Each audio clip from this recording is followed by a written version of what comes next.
দেখেন তো জায়গাটা কেমন সুন্দর না? হ্যাঁ, এই পুরো জায়গায় অনলি 4 জন মানুষ আমরা। তখন বিকেল 3টা। আমরা 4 জন মানুষ পায়ে হেঁটে রওনা দেই এই মাঠের উদ্দেশ্যে। গ্রামের মাঝখান দিয়ে মাটির সরু রাস্তা, যানবাহনের কোনো পথ নেই। তাই আমরা কখনো মানুষের বাড়ির উঠান দিয়ে, আবার কখনো ছোট ছোট নালা পার হয়ে ছুটে চলেছি আমাদের গন্তব্য বেলুয়ারচর।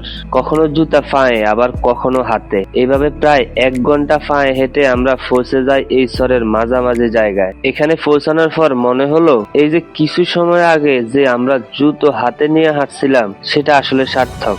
আমরা এমন এক জায়গায় চলে এসেছি যেখানে প্রকৃতি সব। এখানে কোনো কিছু আলাদা বলতে নেই, সবকিছু যেন একই সুতোয় বাঁধা। এখানে যেমন মাথার উপরে আকাশ আছে, তেমনি পায়ের নিচে সবুজ প্রকৃতি আছে। এখানে নদী আছে যেমনি, তেমনি নদীর অপরূপ সুন্দর পানিও আছে। এখানে পানি দেখলে লোভ সামলানো খুবই কঠিন, কেননা এখানকার পানি খুবই পরিষ্কার এবং খুবই ভালো। কিন্তু দুঃখের বিষয় হলো আমরা সাথে করে এক্সট্রা কোনো জামা কাপড় নিয়ে আসিনি, তাই আফসোস থেকে গেল। এত সুন্দর নদী এবং পানি, অথচ আমরা গোসল করতে পারলাম না। যাই হোক, আমরা অন্য কোনো দিন এখানে আসবো, আর সেদিন আমরা ভুল করব না, মন ভরে গোসল করব, তবুও আফসোস নিয়ে ফিরবো না। আমরা তখন বাচ্চাদের মতো ছোটাছুটি করতে লাগলাম, কেউ এদিক কেউ ওদিক। সবাই এনজয় করতে লাগলাম বেলুয়ারচরের সেই সৌন্দর্য।